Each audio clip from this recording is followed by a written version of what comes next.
Assalamualaikum warahmatullahi wabarakatuh. Saya Puput Vira Aditya dengan NPM 5021072 kelas 4C PGSD. Di sini saya akan menyampaikan materi pengembangan kurikulum 2013, kurikulum darurat, dan kurikulum merdeka. Dasar pertimbangan kurikulum 2013, kurikulum darurat, dan kurikulum merdeka. Dasar pertimbangan kurikulum 2013. Penyusunan kurikulum 2013 didasarkan pada 3 aspek yang merupakan landasan pengembangan kurikulum, yaitu aspek filosofis, aspek yuridis, dan aspek konseptual. Aspek filosofis memaknai bahwa pendidikan berbasis pada nilai-nilai luhur, nilai-nilai akademik, serta kebutuhan peserta didik dan masyarakat.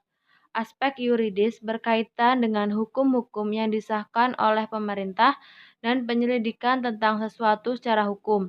Aspek konseptual berarti kurikulum memiliki referensi, modal berbasis kompetensi, dan pembelajarannya mencakup penjenjangan penilaian. Dasar pertimbangan kurikulum darurat. Pemerintah mengeluarkan kurikulum darurat karena dalam kondisi bencana, seperti pandemi COVID-19, pembelajaran tidak dilakukan secara normal, sehingga diperlukan relaksasi dan adaptasi pembelajaran. Maka dari itu, dalam kurikulum darurat memastikan kompetensi yang harus dicapai akan terpenuhi. Dasar pertimbangan kurikulum merdeka. Kurikulum merdeka merupakan kurikulum dengan pembelajaran intrakurikuler yang beragam, di mana konten akan lebih optimal agar peserta didik memiliki cukup waktu untuk mendalami konsep dan penguatan kompetensi. Rasiologis pengembangan kurikulum 2013, kurikulum darurat, dan kurikulum merdeka. Rasiologis pengembangan kurikulum 2013. Tantangan internal. Tantangan internal antara lain terkait dengan kondisi pendidikan, dikaitkan dengan tuntutan pendidikan yang mengacu kepada 8 standar nasional pendidikan yang meliputi standar isi, standar proses, standar kompetensi lulusan, standar pendidik dan tenaga kependidikan, standar sarana dan prasarana, standar pengelolaan, standar pembiayaan, dan standar penilaian pendidikan. Tantangan eksternal.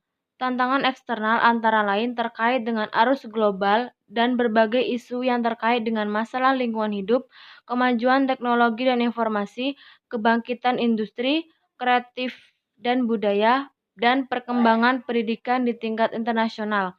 Arus globalisasi akan bergeser pola hidup masyarakat dari agraris dan perniagaan tradisional menjadi masyarakat industri. Rasiologis pengembangan kurikulum darurat.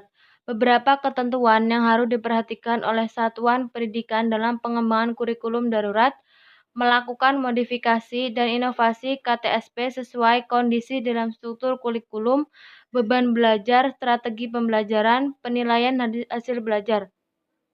Misalnya, satu hari dibatasi hanya 2 atau 3 mata pelajaran. Pembelajaran dapat dilakukan secara tatap muka dan belajar dari rumah dengan bimbingan guru dan orang tua. Rasiologis pengembangan kurikulum merdeka. 4 aspek beserta tahapannya sebagai pijakan capaian program sekolah penggerak, yaitu aspek pengembangan kurikulum operasional sekolah, aspek penggunaan perangkat ajar, aspek proyek profil pelajar Pancasila, dan aspek pembelajaran sesuai tahap capai belajar peserta didik. Demikianlah penjelasan materi dari saya. Saya akhiri, wabillahi taufiq wal hidayah. Wassalamualaikum warahmatullahi wabarakatuh.